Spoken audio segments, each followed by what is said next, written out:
नमस्कार, मैं हूं संजय शर्मा। आप देख रहे हैं 4 PM न्यूज नेटवर्क। एक भाई थे लखनऊ के, वसीम साहब, नाम सुना होगा आपने। साहब शिया वक्फ बोर्ड के चेयरमैन थे और सुना जाता है कि शिया वक्फ बोर्ड में अरबों रुपए की ज़मीन है उत्तर प्रदेश की। तो भाई साहब कई विवादों में घिरते चले गए। आमतौर पे इस तरह के जितने बोर्ड होते हैं वहाँ पे कुछ ना कुछ विवाद सुर्खियों में बना रहता है। तो वसीम साहब पे भी बहुत विवाद में रहा। कभी आजम खां के करीबी, कभी आजम खां के विरोधी, तरह तरह के तमाशे वसीम साहब पे लगते रहते थे। अब सरकार बदल गई और वसीम साहब को लगा कि अब मामला गड़बड़ हो जाएगा, सीबीआई जांच वाँच हो रही है तो हम फंस जाएंगे। और तो वसीम साहब को अचानक लगा कि मुसलमान धर्म ठीक नहीं है। कभी कुछ कमियां निकालने लगे, कभी कुछ कमियां निकालने लगे, कभी कहने लगे मदरसों से आतंकवादी पैदा होते हैं, इनमें शिक्षा बंद कर देनी चाहिए। कभी किसी आयात की बात करने लगे, कोर्ट तक चले गए। मामला बना नहीं, सुर्खियां बनती रहीं, सिक्योरिटी मिल गई, लेकिन जितना चाह रहा था उतना मामला बन नहीं पाया। तो वसीम साहब ने सोचा कि कुछ बड़ा कांड करते हैं। तो भाई साहब को एक दिन हिंदू धर्म अपनाने की सोची और वसीम साहब जितेंद्र त्यागी बन गए। अब केवल बन जाइए तो कोई समस्या नहीं है, आप मुसलमान से हिंदू बन जाइए, हिंदू से मुसलमान बन जाइए। भारत का संविधान आपको इजाज़त देता है कि आपको जो धर्म अच्छा लगे उस धर्म को आप चुनिए और उस धर्म में अपनी ज़िंदगी काटिए। अब आप जितेंद्र त्यागी बन गए तो आप बहुत अच्छी बात है, आप शांति से रहते, हिंदू धर्म को पढ़ते, उसकी अच्छी अच्छी चीज़ों को समझते और जीवन में अपनाते। लेकिन उनको हिंदू धर्म में शामिल होने के बाद भी कुछ थोड़ा तीखा सा लगाना था। मतलब उनको लग रहा था कि ब्रांडिंग नहीं हुई तो सुर्खियां कैसे मिलेंगी, सिक्योरिटी कैसे मिलेगी, राजनीति में एंट्री कैसे होगी। उनको तो लगा कि ये बहुत आसान है, मुसलमान से हिंदू बनाओ। मुसलमानों के मैं जब था मुसलमान तो मुसलमान के धर्म के लिए बोलता था, अब हिंदू बन गया हूँ तो जो देश का माहौल चल रहा है उसमें तो मेरी बल्ले बल्ले हो जाएगी और बिल्कुल कुछ जो हिंदूवादी संगठन है वो मुझे सिर माथे बिठाएंगे। तो भाई साहब पहुँच गए धर्म संसद में और धर्म संसद में लगे ललकारने, वो जो आग लगाने वाले भाषण आजकल ट्रोल होते रहते हैं। तो साहब जितेंद्र त्यागी जी को भी लगा कि हम चूँकि पहले मोहम्मद वसीम थे, अब जितेंद्र त्यागी हैं तो हमें ज़्यादा सुना जाएगा। तो ढह झहरीले बयान देने शुरू कर दिए। अब उस धर्म संसद को लेकर देश में मच गया हंगामा। हालांकि वसीम साहब भी उफ जितेंद्र त्यागी जी भी चाहते थे हंगामा मचे, क्योंकि इस तरह के जितने मानसिक विकृत लोग होते हैं, जितने पागल लोग होते हैं, वो चाहते हैं कि टीवी चैनल उनको कवर करे, समाज में थोड़ी सी तनाव बढ़े। और अंबानी जी के चैनल टाइप जितने चैनल हैं वो तो सब हिंदू मुसलमान करने में आगे रहते हैं। तो साहब वसीम त्यागी साहब हो गए गिरफ्तार होकर जेल चले गए। तो पहले दिन तो उनको बड़ा लुत्फ लगा, उनको लगा कि ये तो बड़ी मज़े की चीज़ आ गई, अब जेल में आ गया हूँ और टीवी चैनल मुझे दिखा रहे हैं, दिखाया भी। लेकिन साहब टीवी चैनल पे हर चीज़ थोड़े समय बिकती है, जब माल पुराना होने लगता है तो टीवी चैनल के लिए भी बेकार हो जाता है। तो वसीम साहब का माल पुराना हो गया, टीवी चैनल वाले भूल गए। अब 2 दिन, 5 दिन, 10 दिन, 15 दिन, महीना, 2 महीना, 3 महीना होता चला गया और वसीम साहब की जमानत हुई नहीं। अब वसीम साहब परेशान, मैं बार बार मुझे वसीम साहब कह के उनको बुरा लगा होगा, जितेंद्र त्यागी जी परेशान कि यार मैं गया तो था वो नमाज़ पढ़ने और गले रोजे पड़ गए, तो मैं तो फंस गया मामले को, मैं हिंदू बना और मैं जेल में पड़ा हुआ हूँ। भाई साहब पहुँचे हाई कोर्ट, जमानत कैंसिल हो गई सुप्रीम कोर्ट, और सुप्रीम कोर्ट के जज ने बिठा के ठंडा ठंडा धोया। कहा कि इस तरह के लोग पूरे देश का माहौल ख़राब करते हैं, मानसिकता ख़राब करते हैं। अरे भाई आप हिंदू बन गए तो अच्छे से रहिए, इस तरह की चीज़ों से क्यों नफ़रत का माहौल ख़राब करते हैं। और अनुमति दी नहीं जमानत की। तो भाई साहब की अगली तारीख फिर 17 मई लग गई है। तब तक वसीम और जितेंद्र त्यागी जी जेल में बिताएंगे।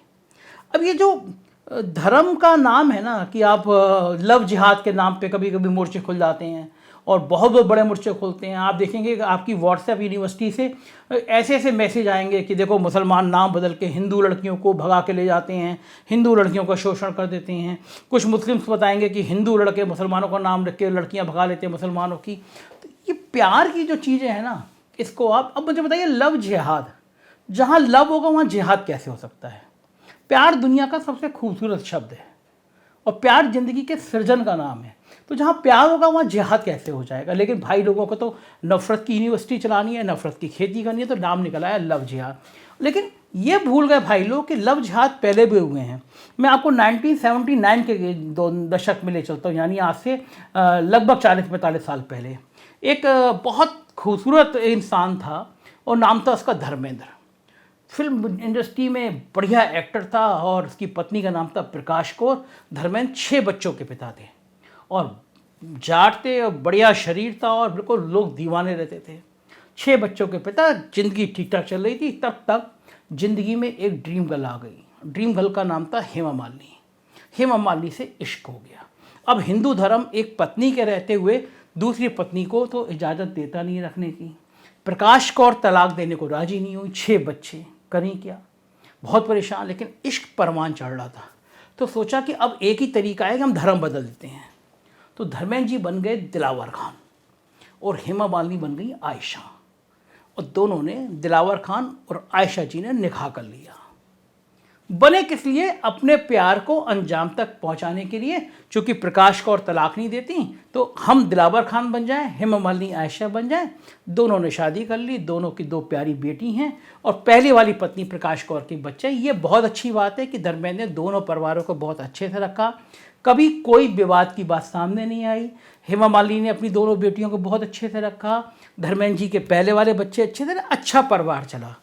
यानी एक प्यार को अंजाम तक पहुंचाने के लिए उन्होंने भी मुस्लिम धर्म का सहारा लिया। तो आप इसको लव जिहाद कहेंगे। आज दोनों परिवार में प्रकाश कौर को हेमा मालिनी से आपत्ति की कभी बात सामने नहीं आई। हेमा मालिनी ने प्रकाश कौर की निजता का सम्मान रखा। तो ये क्या लव जिहाद है? ये इस तरह के जो धर्म संसद के नाम पर जो जहर फैलाने वाली फैक्ट्रियां हैं, ये देश में बंद होनी चाहिए। और इन सब का इलाज यही है। 4, 6, 7, 8 महीने, 10 महीने ये लोग जेल में रहें, साल भर जेल में रहें, तो इनको समझ में आएगा कि इस तरह की नफरत की बातों से देश का माहौल कितना ख़राब होता है, हिंसा कितनी बढ़ती है, लोग कितने परेशान हैं। और दरअसल इनको रहना चाहिए। अगर ये 1 साल जेल में रहेंगे तो कम से कम समाज का बहुत सारा उपकार हो जाएगा। ये लोग जो अपनी बातों से नफरत फैलाते हैं, इनको ये नहीं पता चलता कि इनका उन्माद कहाँ कहाँ तक जाता है। आप जो जहर बो रहे हैं वो समाज को कुंठित कर रहा है, समाज को विखंडित कर रहा है। इस देश को आप बचाना चाह रहे हैं, अगर आप 130 करोड़ के देश को मजबूत करना चाह रहे हैं, तो आपको ये मान के चलना चाहिए कि अगर आप हिंदू मुसलमान के बीच में दरार पैदा करेंगे तो ये देश कभी भी ताकतवर नहीं बन सकता। आप 25-30 करोड़ की आबादी को डरा के रखेंगे तो ये देश कभी ताकतवर नहीं बन सकता। कुछ चीज़ सोचिए कि दोनों के बीच में प्यार की नई नई पौधे कैसे पैदा हों, कैसे भरोसा बने, कैसे विश्वास बने। ये हिंसा कभी किसी भी दुनिया में किसी समस्या का कभी समाधान नहीं निकला। प्यार से ही बड़े से बड़े युद्ध निकले हैं, प्यार से बड़े बड़े संस्थान ठीक हुए हैं, प्यार से 2 देशों के बीच की दूरियां बढ़ी हैं। हिंसा से मुल्क में, देश में, दुनिया में कहीं कुछ निदान नहीं निकला। तो कम से कम अब वसीम त्यागी उर्फ जितेंद्र जी को 4 महीने में इतना समझ में आ जाना चाहिए कि जो रास्ता उन्होंने चला नफरत फैलाने का, जो चुना उन्होंने नफरत फैलाने का, वो रास्ता ठीक नहीं था। और रास्ता ठीक सिर्फ महात्मा बुद्ध के देश में प्यार का, अहिंसा का हो सकता है। प्यार बांटते चलो गाना सुनिए एक बार, तो आपको लगेगा कि प्यार से बड़ी कोई पूजा नहीं है। सुनते रहिए 4PM न्यूज़ नेटवर्क, मुझे सपोर्ट कीजिएगा, देखते रहिएगा। उत्तर प्रदेश की खबरों के लिए हमारा नया चैनल है 4PM यूपी, उसको सब्सक्राइब जरूर कीजिएगा। और हमें ट्विटर पे और फेसबुक पे भी 4PM न्यूज़ नेटवर्क से ज़रूर फॉलो कीजिएगा। बहुत बहुत शुक्रिया इस प्यार के लिए। Thank you.